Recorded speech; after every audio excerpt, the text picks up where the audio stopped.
नमस्कार मित्रांनो, माझे नाव श्रेया चंद्रशेखर खरे. मी इयत्ता 7वीची विद्यार्थिनी. आज मी तुम्हाला प्रेमदायी गुरु शिष्याची कथा सांगणार आहे. राजू नावाचा एक मुलगा होता. त्याचे स्वतःचे एक चप्पल शिवायचे दुकान होते. तो एके दिवशी आपलं चप्पल शिवायचं काम करत असताना त्याच्याजवळ एक व्यक्ती येते आणि म्हणते, "अरे बाळा, एक चप्पल शिवून देशील का?" राजू हो म्हणतो. राजूला त्या व्यक्तीचा चेहरा ओळखीचा वाटला. राजूने नकळतपणे विचारले, "तुम्ही जोशी सर ना?" सरांना मुलगा काही तो ओळखेना. सर त्याच्याकडे एकटक पाहत राहिले. तरी सरांना मुलगा काही तो ओळखेना. त्यावर राजू म्हणाला, "मी राजू लोखंडे. मी 7वीच्या वर्गात शिकत होतो. तुम्ही आम्हाला गणित आणि इतिहास हा विषय शिकवायचे." त्यावर सर म्हणतात, "मग हा व्यवसाय तुझा कसा काय?"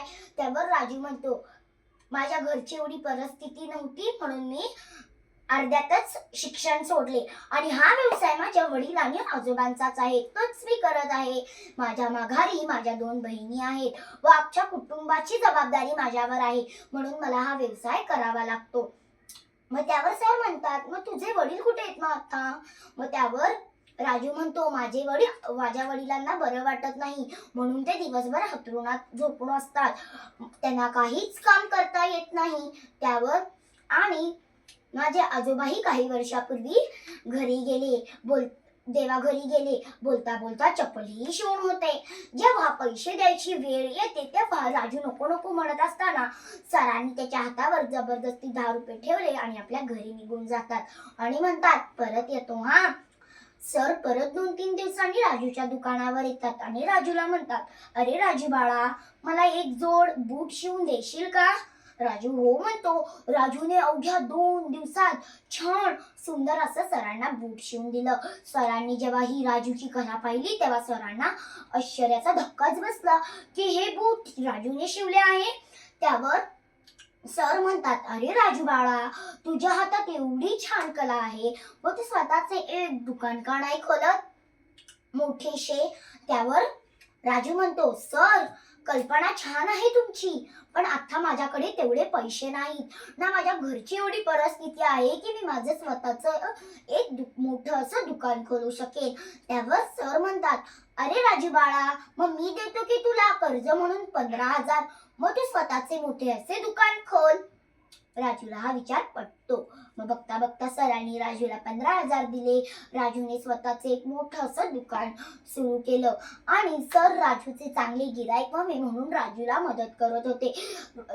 रोज येणाऱ्यापैकी प्रत्येक गिरायकांमधले प्रत्येक गिराईक म्हणायचे, "सरांनी पाठवलंय हा." आणि राजू खूप मेहनती होता. राजूने अवघ्या 1 महिन्यातच 20,000ची कमाई केली व नफा त्याने 10,000चा केला. एकूण त्याने 30,000ची कमाई केली. हे पाहून सरांना खूप आनंद झाले. राजूची एवढी उत्तम प्रगती पाहून सरांना खूप आनंद झाला. मग सर एके दिवशी राजूच्या दुकानावर येतात आणि म्हणतात, "अरे राजू बाळा, आता तुला स्वतःचे एक पाऊल आता पुढे टाकायचे आहे. आता तुला स्वतःची एक फॅक्टरी खोलायची आहे, फॅक्टरी." राजू जरा घाबरतो आणि म्हणतो, "मी आणि फॅक्टरी? छे, शक्यच नाही. ना मी एवढा शिकलेलो आहे, ना मला हे सगळं येतं." त्यावर सर म्हणतात, "अरे राजू बाळा, का घाबरतोयस? मी आहे ना तुझ्यासोबत." त्यावर सर म्हणतात, "अरे बाळा, मी तुला कर्ज जे लघु व्यवसायासाठी कर्ज काढायचा असतो त्या कर्जाची मी व्यवस्था केली आहे आणि मी तुला छान सुंदर असा कारखाना सुद्धा बघितला आहे." बघता बघता हे सगळं सुद्धा झाले. राजूने आता स्वतःची मोठी अशी फॅक्टरी खोलली. आता राजू आधीपेक्षाही जास्त कष्ट करत होता. आता राजूवरून राजू शेठ झाला होता. राजूकडे एकाच्या 2, 2च्या 3, 3च्या 4, 4च्या 5 एवढ्या सगळ्या फॅक्टऱ्यांचा राजू मालक होता. आणि सरही खूप आनंदात होते राजूची एवढी छान प्रगती पाहून. आणि इकडे सरांचं बघायला गेलं तर सरांची रिटायरमेंट झाली होती आणि सरांची पत्नी आणि सरच एकटे राहत होते आणि सरांच्या पत्नीचीही तब्येत बरी नव्हती. आणि एके दिवशी अशी दुःखद बातमी कानावर पडते की सरांच्या बायकोचे निधन झाले.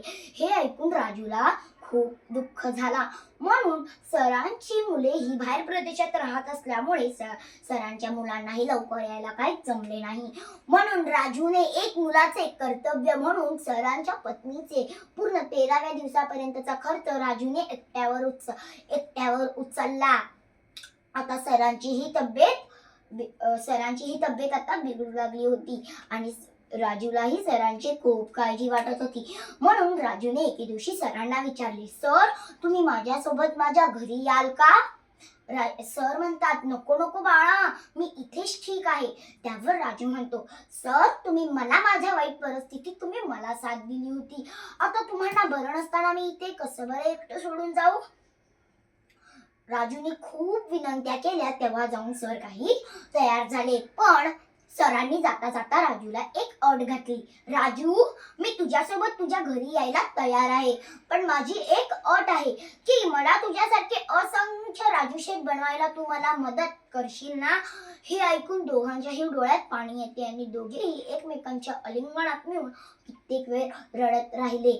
आणि अजूनही अशा प्रकारे आपल्या समाजात राजू सारखे शिष्य आहेत आणि जोशी सरांसारखे सर आहेत जे अजूनही आपल्या शिष्यासाठी धडपडत असतात. धन्यवाद.